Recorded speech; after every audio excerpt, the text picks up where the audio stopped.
Thank you so much for coming to the opening reception as Process is Practice. I'm Todd Jones, I'm the gallery director, and it's been awesome to coordinate this exhibition with my fellow faculty here at Meredith College, where we've talked about our research and our process of art making. So that is the theme of the show, is Process is Practice, a glimpse into the studio.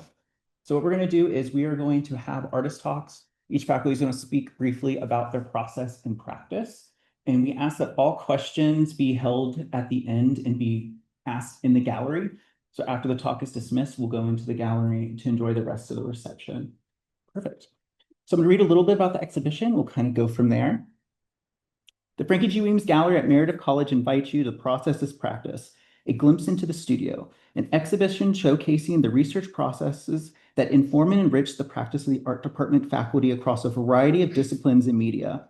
The mission of Meredith College Art Department is to foster individual growth by providing an intellectually challenging environment that engages students in critical thinking through creative process of visual problem solving.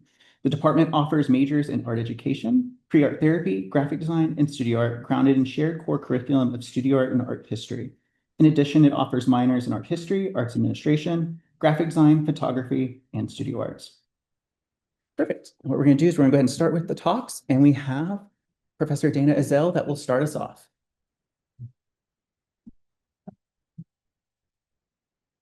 Thank you. How's everybody doing tonight? What about the 77-degree weather? Yeah. It's too hot for me. It's way too hot. Thank y'all for coming to hear us talk a little bit about our work. So we're giving a very brief and quick overview, and I'm a fast talker and I talk a lot, so I'm going to try to go as quickly as I can. But I'm talking about my crazy love of typography and my obsession with it. So I just wanted to share a little bit about some work that I did on my sabbatical back in spring 2022, fall 2022. I did a series and a body of work that was based on an artist that I fell in love with as a child, MC Escher. And a lot of his work is created on based around what are called tessellations. And these are patterns that are formed by repeating geometric shapes. And this particular piece of MC Escher's was one that really wowed me. And there was actually a show of his at the NCMA many years ago, a handful of years ago. It was so awesome. I got to see this in person. It was super cool. This piece is 22 feet long. So these are the first three kind of panels, and then these are the rest. So it's extremely long. And this was really inspirational for me because I love the idea of how pattern can change and morph. And seeing that I love typography, I thought, what better way to explore and think about type. So this is just a close-up so you can just kind of get a better view of how Escher works with creating specific graphic forms and then starts to morph those and change those as they move across. And then I know it's teeny, teeny, tiny, but that's the long strip of the whole piece. So you can kind of see what it looks like in the whole. So during my sabbatical, I did a series of, I think I proposed like over the entire period of my sabbatical to do like 6 total pieces, like a piece a month. I ended up doing like almost 100 because each of these, 26 letters in the alphabet, these are all small 8x8 squares. So it goes from A to Z. And then I created these individually, but then came back into them and then reworked them to create relationships between what happens from one letter to the next and how those shapes can morph or interact with one another. This shows them all separated, so you can kind of see them as separate squares or tiles. And then this shows them how they're all connected. And so coming back to a large piece to have to work kind of across the way to see how one letter morphs and relates to the next and moves into that. So, and then I named these tessera, which is actually that term just means a small individual cube or square. And typically it's stone, glass, or ceramic, but for me, it's type. And then that's just a close-up, so you can see a little bit better the W, Y, and Z. And then you can see the entire piece as it comes together at the bottom in a really long piece. And then in addition to that, doing one long horizontal piece. I did a really large, I think 40 by 40-inch square of all of them. So after manipulating and considering how they work as a horizontal piece, when I restacked them, I then had to rework to see not only how was it going to work from left to right to left to right, but also how's it going to work as you go down across diagonally, and how do they all relate? And this is just a little bit of a close-up so you can see a little bit better about how they all interact and how they relate. And then the next step is, after moving from those small squares, I then created 11 by 17 color compositions.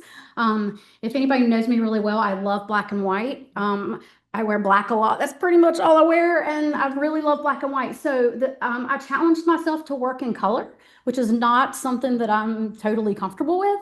And again, this was on my sabbatical, and then this is just the series. It's actually the vowel series. So I'm just showing you A, E, I, O, and then U.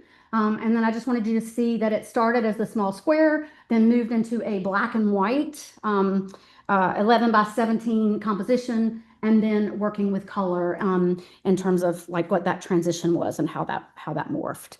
And then these are some others. So in addition to the smaller ones, I did 26 11 by 17, so one for each letter. And then again, exploring each. And if you were to see them hanging side by side, the colors actually kind of morph and relate as you move from A to B to C to D. There's somewhat of a relationship as they move across, but this was really challenging for me because I just don't work in color a whole lot, but it was a lot of fun.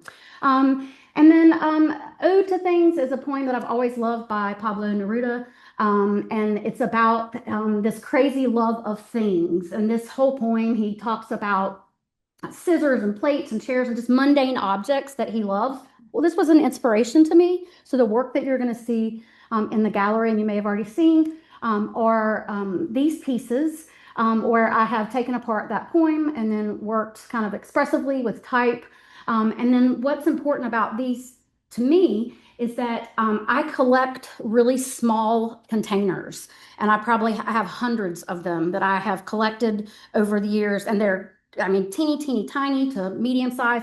And this was the perfect opportunity to actually show you what the containers look like. So I have some of them in the gallery, and then some that I couldn't find. And then so I ended up kind of putting in some different objects so you can just see kind of the range of objects that I've explored. So I thought it was a really great relationship between Neruda's relationship to and how he talks about ode to things, and then also what is my ode to things. So it's also the thing that is the object for me, but also typography. And then these are really dark up here, so they're a lot brighter in the gallery. So all of these open, every single container that I have, they all open and somehow contain something. And I love the idea of that because for me, it's about how type in and of itself contains meaning, and it contains, it's so much deeper than just looking at a letter form. And it's something that just kind of really means a lot to me. And so do these containers. So, and my purpose in some places, I'm intentional about the type maybe not being 100% readable. And I just kind of bring that up because my students, I know I always talk about readability and function. For this, it's okay because if you don't get every word that's in the poem, that's not really the point that you read every word. It's about that relationship between type and image.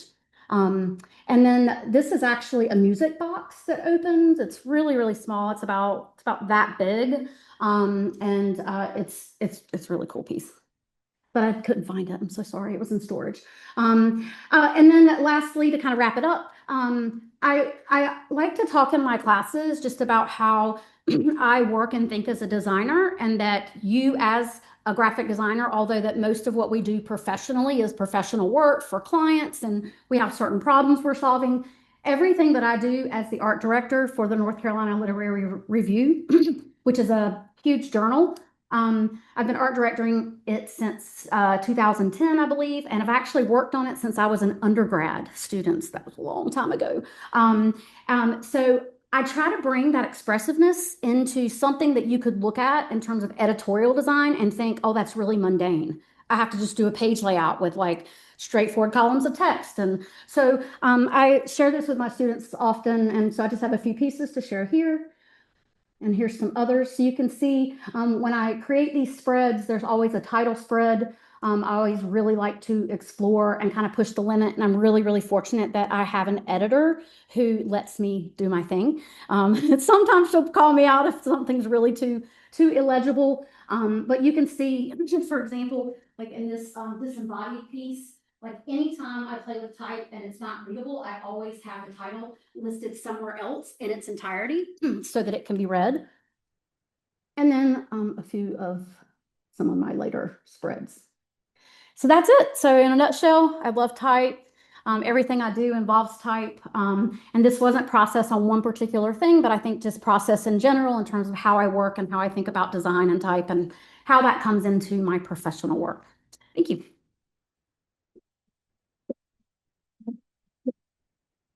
And Holly Fisher is next.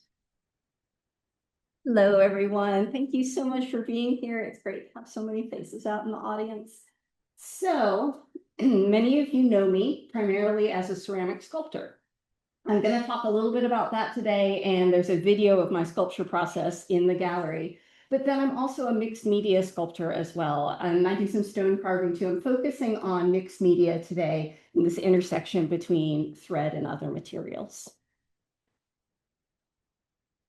This is scenes from my childhood. So I grew up with a mother who's a fiber artist. So from the very earliest age, I was surrounded by yarn. That was my main material. And this is just a teeny glimpse. There were at least 10 of those shelves. I mean, our whole house was yarn, which is lovely, was lovely. So thinking a lot about matriarchal lineage and how these skills get passed down from mother to daughter, grandmother to granddaughter. And my mom primarily wove, but she did teach me how to knit and crochet, and we did a lot of embroidery together as well. Of course, I wanted to set myself apart from her. Like, I can't do what she does. So I found a way to take it in another direction. But then I try to pull a little bit of it back in. So this is a series from several years ago now. These are cast paper forms with embroidery. So thinking about those embroidery projects I used to do with my mom, watching old movies, sometimes well into the wee hours of the night.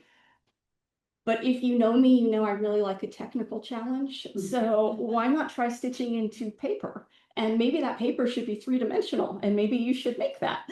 So that is what this is. The cast paper process begins by making a form in clay.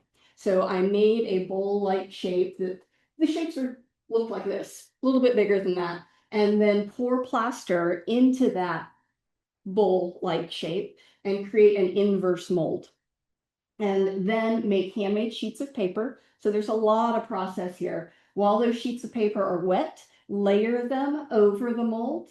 When it's dry, there is this delicate but rigid shell that serves as the foundation for the embroidery. What I like about this, because my ceramics process can be really slow, long and intense, these were so much faster, which enabled me to try out a lot of different designs. I mean, I whipped through these in comparison to ceramics, or in comparison to the way I approach ceramics. So there's a lot of idea generation, lots of sketchbooks, lots of sketches, and then just shopping for embroidery floss and beads, all these colorful little things I can collect, which I really had a lot of fun with that. Rainbows of colors. And if you're really lucky and you have a fibers friend, she might invite you over so that you can hand dye some embroidery floss. Did make it into these projects, and it's super special. Thank you. Yes. Yes. And then it's very careful stitching into these shells. Do they occasionally rip? Yes. Do you then learn that you need more layers of paper the next time? Absolutely. So failure, it's not really failure. This trial and error process, I really believe in. The only way I ever figure anything out is by pushing the limit and then finding that limit and either figuring out how to solve that problem or, maybe take it in another direction altogether. So these are some of the completed forms. This series that I made, there were 3 molds, and you see the 3 molds. And then my challenge was, how do I make them all so different from each other? And in terms of subject matter, I love ambiguity. I love abstraction. I love natural forms. I love curves. I don't necessarily want to define what the source is. I sort of think of my artwork as a Rorschach test. It's really much more interesting for me to hear what you see, what you take away from it, than what my original intention may have been. And then that informs me. It makes the artwork alive, or it feels alive in that way. So if I can stitch into paper, I can stitch into clay. This required some test process as well, a lot of testing. I made a bunch of small forms using slab construction, which is, again, so much faster than coil construction. And these are, well, you'll see one of them in the gallery. And figuring out what I need to do to pierce the holes so that after the clay shrinks and is fired, I can still wax the thread and feed it through, which is what I ended up doing, trying to run a needle through there. The holes would be too big, and I didn't want them to be. So, and how to smooth them out so they're round. And then I'd wanted to do this for years, but concept drives my work, so I had to have a reason for doing it. I didn't want it to just be an exercise. So these are 3 larger pieces that are coil built that came out of that. And the concept, what finally clicked, yes, thread makes sense here. There's nothing else that makes more sense to me, is exploring the inner tensions, mental health issues, the struggles that we have, how we get locked into cyclical patterns, and it feels just like this treadmill you never get off, or hamster wheel that you're locked into. So the titles reference some of my own struggles. And then the artwork has always been my source of therapy and the way that I coped with that. So I really like it coming full circle. So ruminate and focus and compulsion. I like paradoxes, and I love the contrast between the rigid but fluid clay and the geometric yarn. I also tried not to have any knots visible. So of course that can't be just a single piece of thread. So in the hole, the knot is hidden. Yeah. And basically I was making looms. So thinking back to my earliest childhood, these ceramic sculptures are looms. Particularly this one has both a warp and a weft. Some of them, like the ruminate one, it's a warp, but the warp alone is plenty. And then how do I take that into the classroom? This project, about 2 years ago, I was teaching students how to use the welder, but I wanted it to have a multimedia component. So I was having the students think of armatures like a skeleton, and then some mixed media component I was demoing with yarn that would be the skin that encases it. So unconventional looms. And the weaving process begins with a warp, and we have another professor who will cover this in more detail. But it's let's see, that's your left. On the left, you can see the ladder-like framework, and that's what I'm sorry, that's the warp, and then the weft weaves in and out. Sorry, Emily. And this project, it builds on my own passions and my love of pushing myself out of my own comfort zone, trying multiple media, seeing if I can get my aesthetic and concepts to translate into other media, and then bring it into the classroom so that students can see connections between the courses that we teach, that what they learn in one course can translate to another course. And I think that enriches their experience, and it enables collaboration between faculty as well. So thank you very much.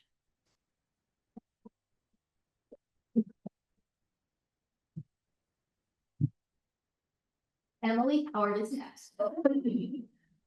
Thank you. I am a mixed media fiber artist. I'm the department chair, and I do the art education.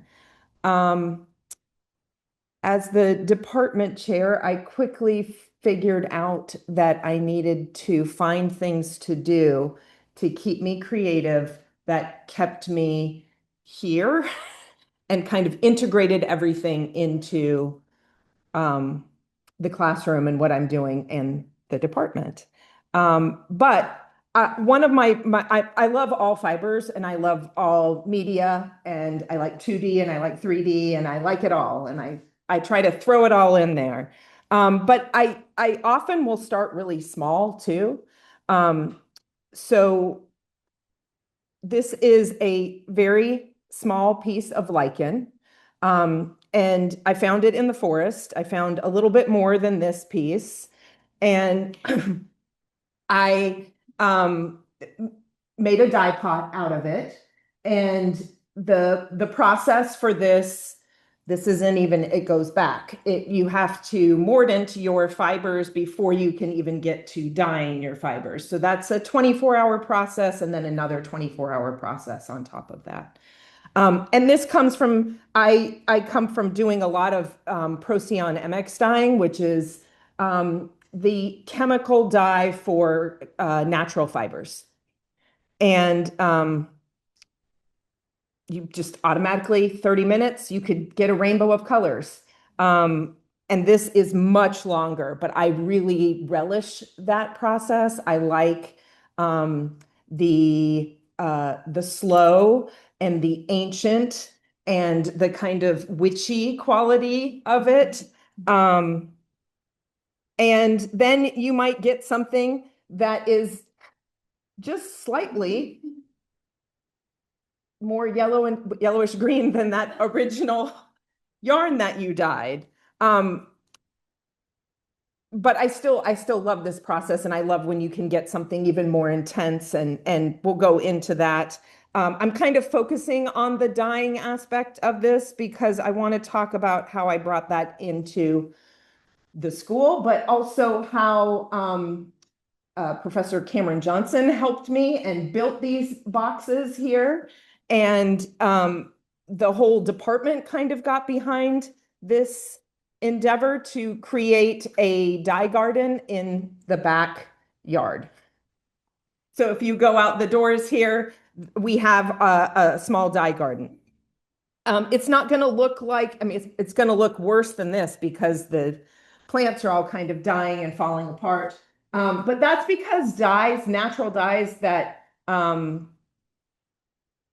traditional that, traveled around the world and through centuries and groups of people, they're often weeds. They're often things that grow really quickly and then die and then come back the next year so that you can do it all over again. And so most of it is plants that are coming back every year or wildflowers that we're growing. Here's Professor Cameron Johnson and Holly Fisher, who helped with the process when we put those in. So it is a departmental dye garden where everybody worked together, including our students who helped out with this process. And I've started a group of every spring getting people together to go outside and learn a little bit about planting as well as the dye garden. And I think that's one of my favorite parts about it. And this is part of that process is working with the students here, working with my fellow faculty, and learning about ways that we can integrate that into our classroom and our lives. But I really like that it was kind of a hidden thing that happened of the connections that were made and just learning about that process. So I worked with the North Carolina Museum of Art for the Seeing Red exhibition. So if you've gone to see that exhibition or if you go to see it, you'll see that several of the pieces of fabric are dyed by me. And actually, the student closest to me right here, Ainsley Rounds, was my assistant for that and had an internship working with the museum.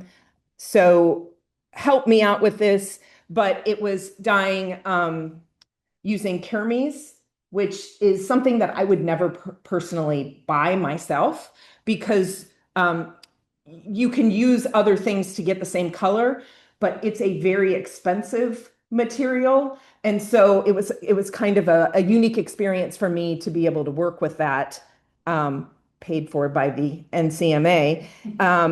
But to also see how all these different colors coming from the same pot with different fibers, different mordants, and seeing how they work together is really exciting to me. And that process is, it can be slow and time consuming, but it also produces a lot of interesting outcomes. And again, I'm like a witch over my pot. And seeing how they, create these range of colors in there.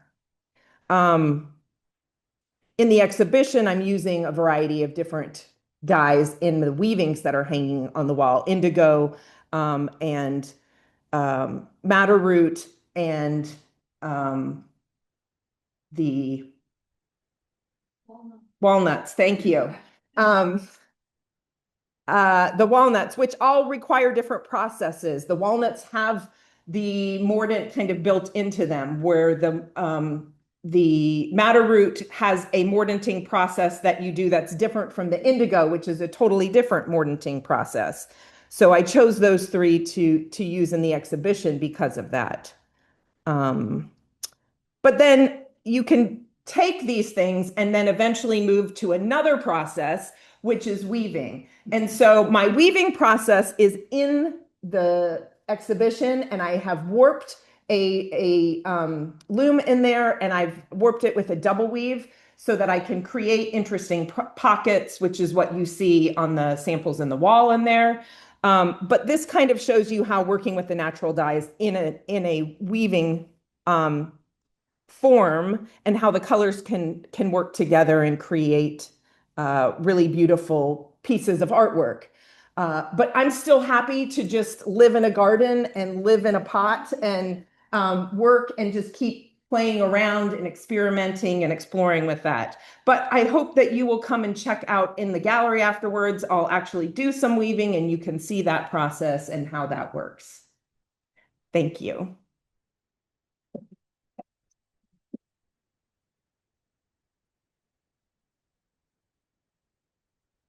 Good evening. Good evening. My name is Cameron Johnson. I teach the painting, printmaking, and drawing classes, and I'm focusing on my process of printmaking for this discussion. So, oh, and this is my home press, my favorite place, my little mini studio I made. So that's a good way to start. So I'm gonna be focusing on inspiration, process, and then technique and color are the kind of areas I'm gonna be discussing. So I had a chance to do a sabbatical this past, what's that, fall? No? Yes. I'm sorry, guys. Yes, y'all know better than I do. This past fall, and did a lot of cleanup. And as going through my stuff, just really got inspired by things that I did, mainly in college, but these were right after college while I was here. And so the one on the right, I'll start with that one first because that was a workshop that I was able to do while I was here. I was going to art space and I met an artist named Indy Poskovic who does multiple block prints where he has multiple blocks and he does color layers. Oh, sorry. But it was a 2-day workshop. We only made maybe like 3 of these prints. And so I sold 2. I only have 1 left. It's in my office, but I look at it all the time for years and years and years. And I was like, man, I wish I did something else with it. What else could I do with it? And then the one on the bottom, on the left is soon after that, I did another multiple block print where I did like 3 layers and I lost it. And so the only thing I have is this picture of it. And so, but I do have like a black and white of it that I put in the show, which you'll see in the gallery, but I don't even know where this print is. And I was like, man, I like the idea. Again, it was like I was inspired by some of the stuff that I saw before. So I have been doing this for a while, but this kind of sparked this idea of while I have this time, let me go ahead and revisit things that I may have been putting off till later. And I do want to give a big shout out to Deb. Where I see Deb, because Deb brought me these cork weird things. I don't even know what they are. I guess I called them linoleum, but she just dropped off some cork before she left us. And I had like 15 of these cork big blocks, and um, I never did anything with them for a whole semester. And then, of course, during the sabbatical, I was like, let me just use these. And so the size that you're seeing in there, I'm really in love with these kind of like 18 by 24, or it's close, it's like a 16 by 24 sizes. But what you're seeing is that being carved. And the process starts off with a drawing. I was talking to some of the faculty earlier. I should have probably put all the drawings that I did because these are the ones that look good, I guess. But the process to get here was a lot longer because I had to figure out how I can merge. I did like the old version of the image, but I want to merge it with the new. And so, but this is the sketch that I start off with, and I transfer it onto the linoleum. And so what you're seeing at the top left is the transferred image. Typically, I'll stain it just because with that cork that I have, when you carve it, it's really the exact same color as the surface. And so it's hard to see the marks, right? And so by staining I'm gonna call it linoleum, we'll just stay for there. By staining it, as you can see, the light brown areas are the area that I removed, so you can see your mark making a lot easier. So this print was I think it was a 4-layer reduction print. And I don't know, just to talk about what reductions are. Reductions are you are carving multiple layers out of one matrix or one surface, right? So instead of having every layer is separate, once you carve that first layer away, it's gone. Once you carve the second layer, so it has a level of it makes you feel a little anxious, right? So, and I personally, some of my students don't like it, but I love the fact that I have to be mindful of, everything. I have to be more plan things out and slow down a little bit. And that's one thing that reduction prints do for me. So what you're seeing at the top is the right would be the first layer. And then the second layer comes in, so it just keeps adding. This process I did a little differently. Usually I go light to dark, which is the way that I teach it, but I started off with a blue layer. Now I will say on this one I did cheat. So for those who know anything about reduction prints, you cannot get that first layer and then that second layer on the same. Okay, you already know. Okay, but you can. So because I'm gonna talk later about color interaction because I wanted the shadows to be first. I made the blue layer, which is darker than the layer that I put on top of it. So that kind of green color you see underneath it is just a yellow orange on top of the blue, which created that green tone.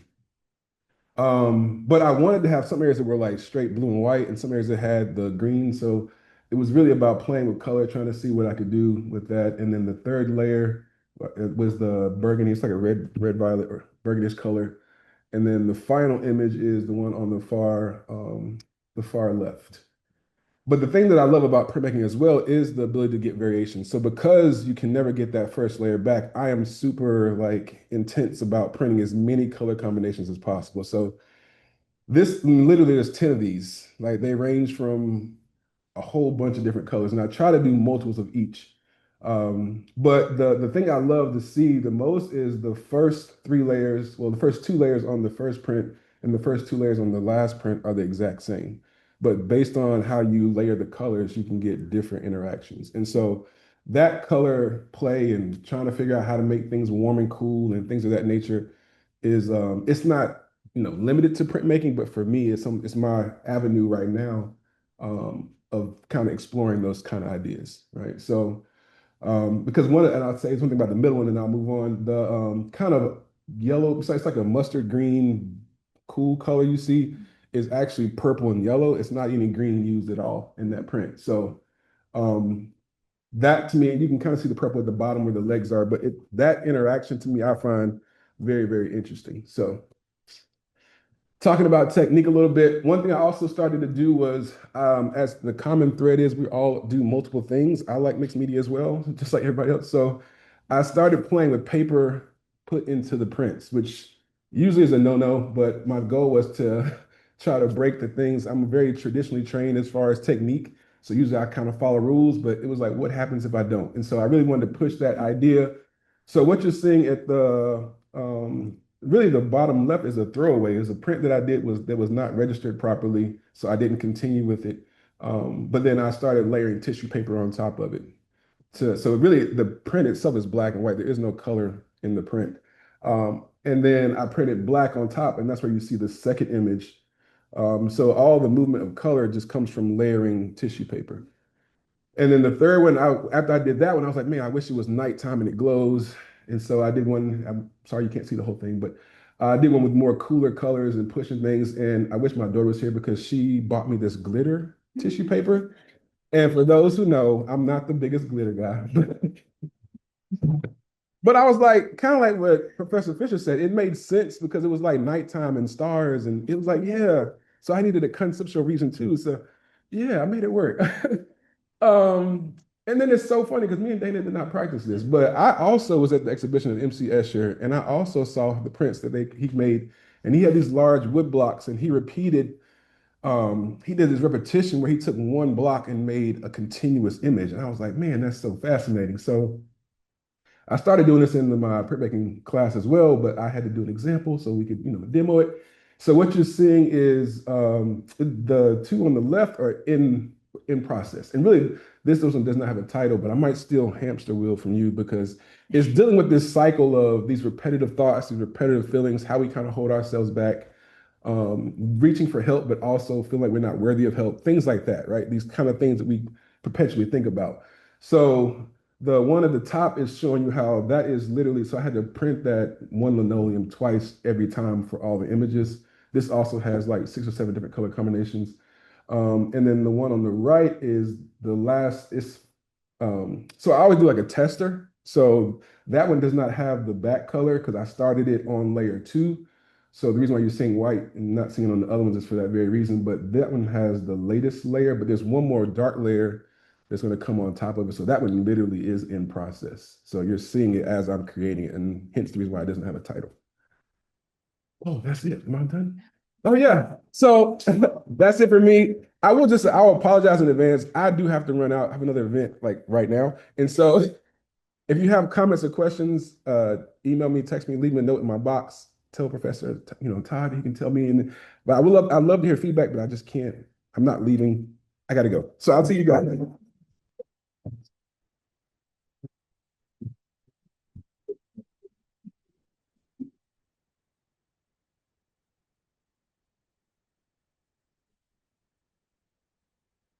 Hi, I'm Shannon Johnstone, and I'm going to talk to you about my project called Picturing Pigs.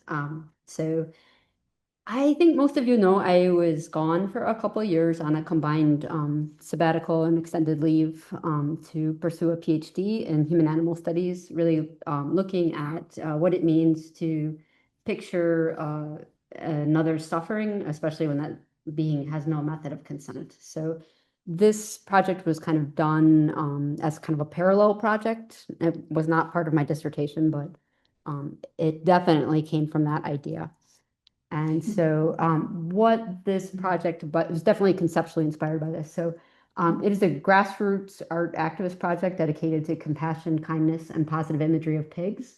And it began as a collaboration with a friend of mine named Jane Castline, who's also a photographer and a volunteer at the Wake County Animal Center. And her and I were sitting around talking about, we're actually talking about the Piggly Wiggly logo. And she said to me, why is he a pig and why is he a butcher and why is he holding like a knife? And he's not there, but in some of them he is. And I was like, yeah, that's weird. And then we started looking around and we were like, that's a pretty common depiction of a pig. And we started thinking about that. And there's actually a theory by someone named Carol Adams called the absent referent. And this is where we convey ideas like using the word pork instead of pig. We convey the animal without ever having to name them. So they become the absent referent in what we do. And they become the absent referent in these images, which are, just pictures of pigs without them actually being there. So it's ways that we don't have to confront the animal that we eat. And we started thinking about where do all the pigs live? And then we became quite familiar with ag-gag laws.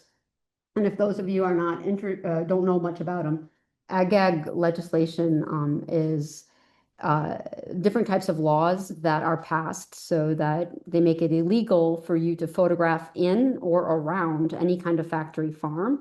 And they also make it illegal for you to say anything negative about a factory farm. And so you will notice that factory farming became more popular in like the 1980s and 90s as a way to handle the hog waste, in particular, when we talk about pig farming. And so what happened was when they realized they could farm larger quantities of animals and put them indoors, the problem became, what do we do with the waste? And so the waste you can see here outside of a factory farm is that red stuff, and that is all hog waste. And that's really the benefit of housing them indoors, is that you can then create this lagoon, and then you just have the lagoon to worry about. So this is where pigs moved indoors. Most of us never see pigs at all, and when we do, they're on transport trucks that look like this. And this really stood out to me when I zoomed into the photo and got home. I could see the pig looking like right back at me. And that was quite significant, that even though we don't see them, they see us. And so instead of showing this graphic imagery, which I find to be problematic, although I think it has its time and its place, we decided to show the inverse of that. So what does it mean to show happy pigs enjoying their lives at vegan sanctuaries?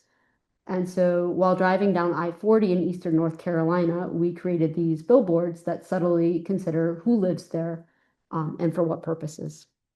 And we got a grant from the Culture and Animals Foundation to install 2 billboards on I-40 in both Duplin and Sampson County. Those of you who don't know where that is, that's like right down I-40 in eastern North Carolina.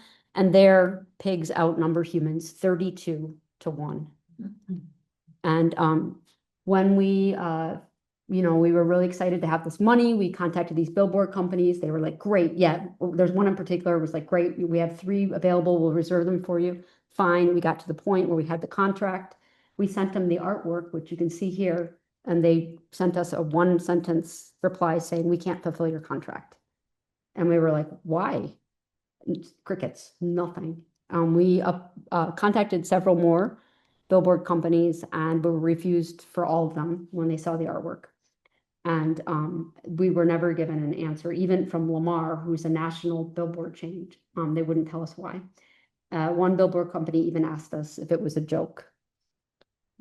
And unfortunately, once the billboards did get installed, we were able to find somebody to work with us. The billboards were, it was the summertime, and they were covered with overgrown foliage, which was no fault of the billboard companies. I have to tell you, it is part of the Department of Transportation's responsibility to trim that. And the billboard company did agree to leave our billboards up for longer. However, we saw it as a metaphor for how difficult it is to get pigs seen and how hard that is. So Jane and I decided to then recruit some very talented friends who are here today, which I'm really happy about. Terry Saylor, who's a writer, and Camden Watts, who's a filmmaker and also a former student, Meredith alumna. And I want to just tell you, whenever you collaborate, always work with people who are more talented than you are, and you cannot go wrong, and that is a really great thing. And so with their help, we went to the media, and we were able to get a lot more publicity about our project and the troubles we had in getting our billboards seen. And so one person in particular who saw our news articles was in charge of a foundation called Art for Animals, and gave us some grants to have a documentary film, which Camden directed, and that is hopefully going to screen in 2026. And Dozer here is the star. As you can see here, he's getting filmed. And in 2026, we also got another grant from another foundation called the Karuna Foundation, and they are funding, we hope, for more billboards. And we're also hoping for more storytelling from Terry as well as part of our project. So I think I've already gone over my time, so I'll stop, or not, or I guess are we doing questions now or no? No, okay, that's it then.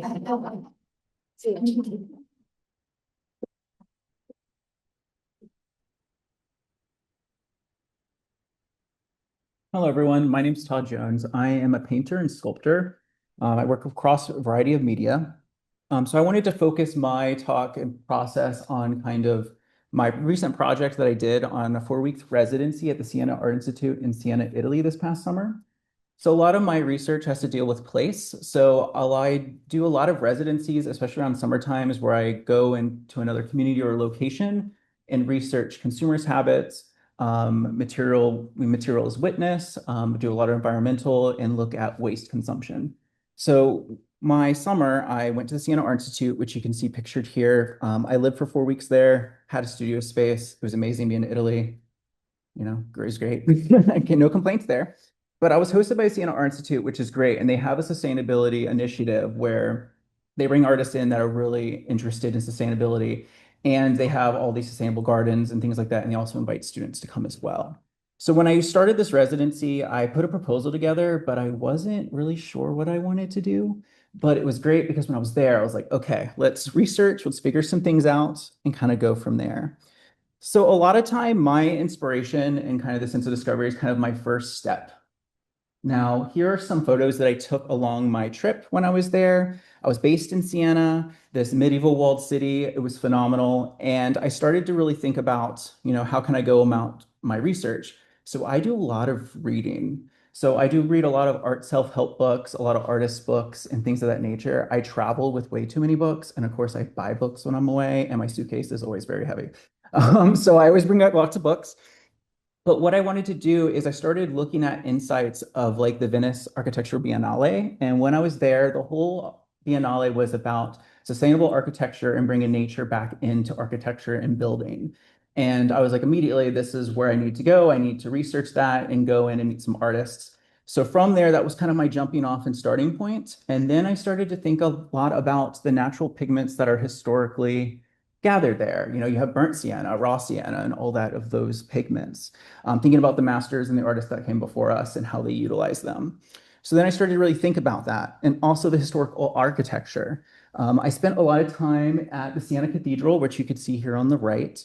I was able to spend quite a bit of time there just understanding how it was built, and also seeing processes of scagliola, which I'm going to talk about, which is an Italian process, which while I was there, I became really interested in integrating into my practice.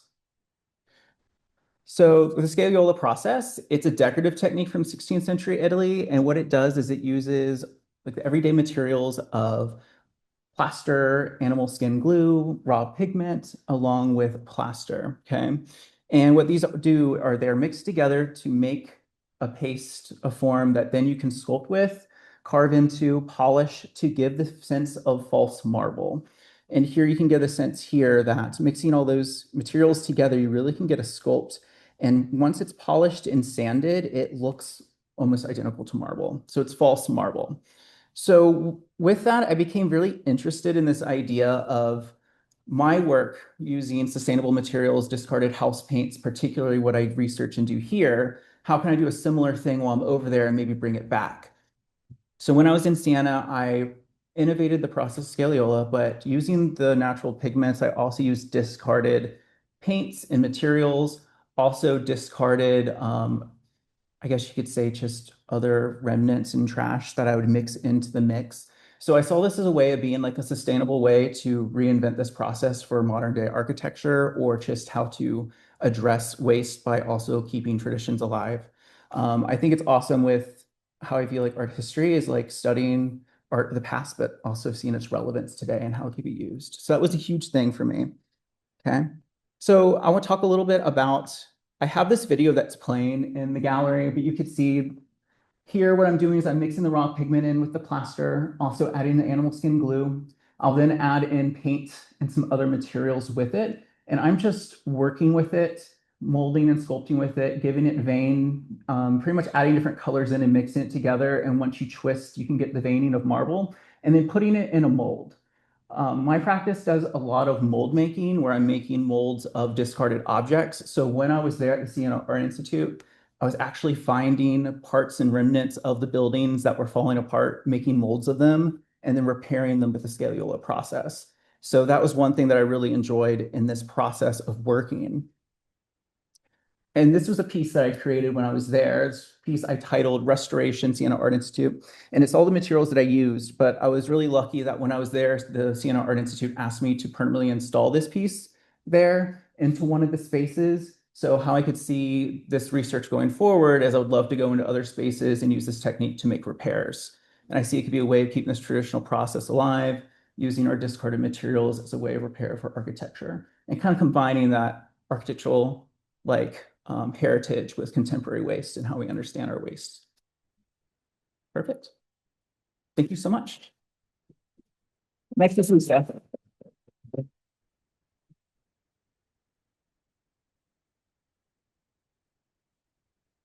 Thank you all for staying. I am last but not least, right? So those of you that don't know me, my name is Lisa Pierce, and I am a mixed media artist. I teach 2D design, 3D design. I've had the chance to teach a class called Dimensions of Multimedia, which I hope to teach again, which is one of my loves, and also arts administration. I wanted to start my talk with these two pieces. The one on the left is something that I gifted to Emily Howard because it was with Emily's encouragement about 2 years ago. My background, I have an MFA in sculpture. And so everything was sculpture with a big S. That's how I was taught. Everything had to be big and lots of testosterone. And if it wasn't, you weren't making work, you weren't making art. But I always wanted to work small. And with your encouragement, I started taking classes in metals. And I see myself maybe from my background in being an art education major and also studio art major that I love learning and I love being a student. And so I took my experiences of working large and started to combine mixed media together. And one thing I was really curious about was how can I bind metals along with textiles and make pieces that are somewhat sculptural, but interesting objects. The one on the right is a piece that I had done several years ago, probably about 6 or so years ago, which is, they're both enamel, but you can see an imprint of a leaf and also a twig at the top. And these two images, I took another chance, and I'm going along with something that Todd just did, and this is really important for your students, is to think you never quit learning. And this was from a residency. These were 2 images from the stack of slides that I had to submit for a residency that I wanted, and I was able to get that residency. And it was all about how can I combine these 2 unlike materials to speak to me in a way that I don't feel like they're controlling me. I'm stepping back, but letting them kind of teach me along the way. And so I got a residency at Pocosin Arts, which is a School of Fine Craft in Columbia, North Carolina. And there's the blue, we call it the blue building. You see the blue building on the water, and then kind of the greenish building slightly to the left is the main housing area. And then there's a separate building for studio. So I had 2 weeks of a residency in this metal studio. And I was so excited. I had about 2 weeks of preparing because you have to bring everything. I also had, a very specific goal in mind. I love color. I teach 2D design in color. And I will admit I am terrified of color for my own artwork, but I am very attracted to color. So that was a very big thing of mine. So I had ordered all these enamels that I felt connected to. I also was talking about witchy. I also invested in a big iron cauldron and bought this. I think we have a past life as witches. We decided we did. But I was going to make my own textiles as far as naturally dyeing them. So I wanted to use natural dyeing to where I would use iron as a mordant instead of any chemical mordants. And then I also found this antique aluminum pot so instead of using the yes, for a mordant, it was the actual containers. And if anybody, I would really love to share at the pot over there how I got that pot. It's the weirdest story ever. And my husband will never let me get something on Facebook Marketplace. So I had, I had to get all of my materials together. I had to do all of my printing of my textiles together, and then I got all of the enamels together, and I got to this spot. So here is some of the textiles that I was preparing. The silk, I got 5 different types of silk, and wrapped them in also iron. Teaching myself lots and lots of reading, lots of research, lots of notes taking. What happens if I use an aluminum pot versus a iron pot? What happens if I wrap things in copper versus an iron pipe? What happens if I hold the temperature, if I cook it for 4 hours versus 2 hours? And so these are different types of silk where I just used onion skins and eucalyptus. And the fibers aren't they're not finished pieces. Nothing is finished in that show, by the way. But the fibers they're a means to an end, because I would cut them up and then make pieces with them in jewelry. So I was very happy with what I had so far. Got all of, got to my residency, made all of these textiles, and just blacked out. I hated all of it. And I do not like to use that word hate or love, but I crashed.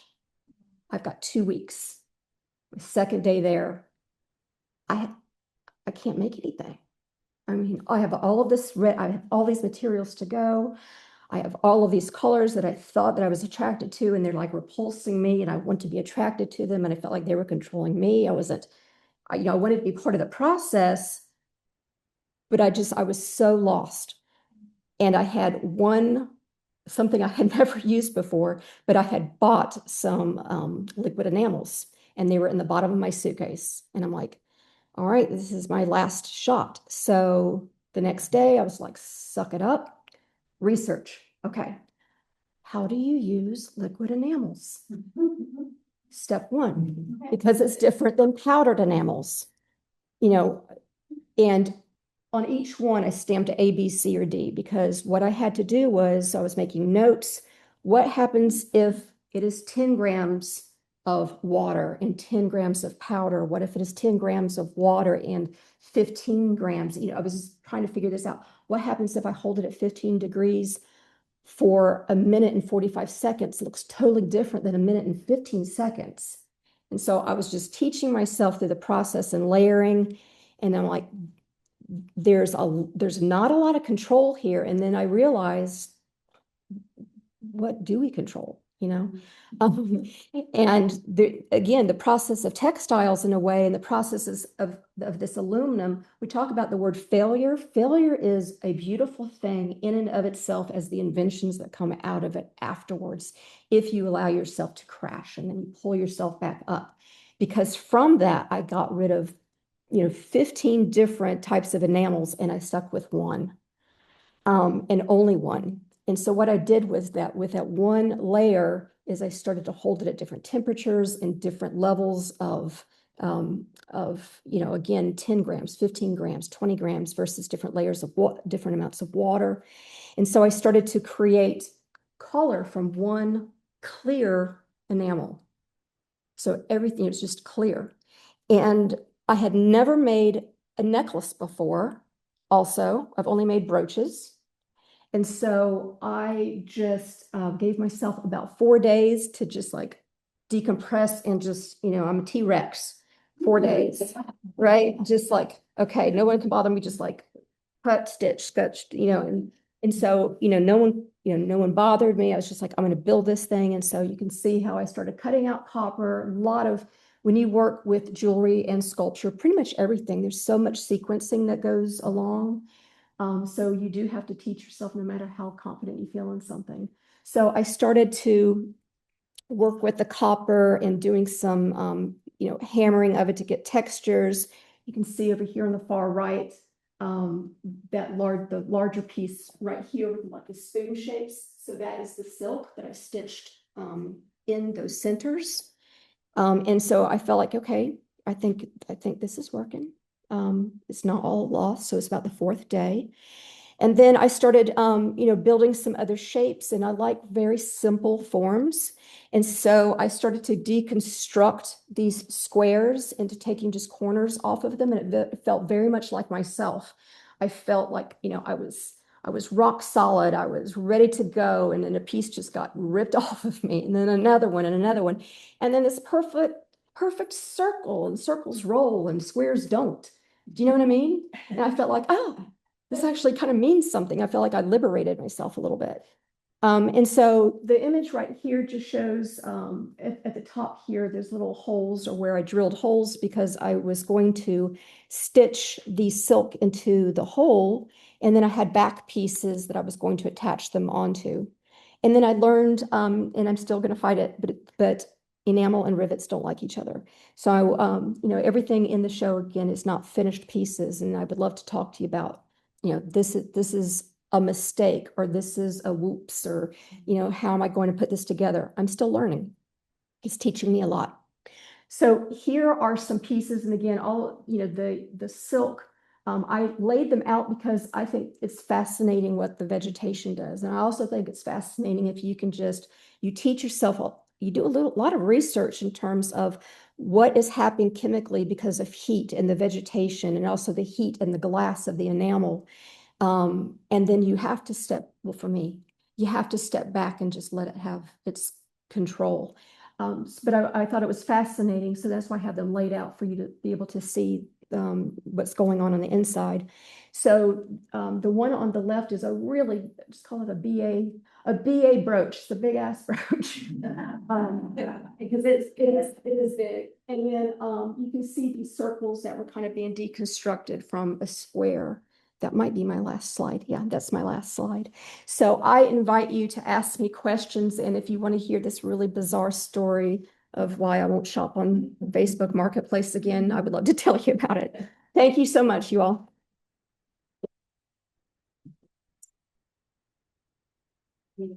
Thank you all for coming, and the artists will take questions in the gallery.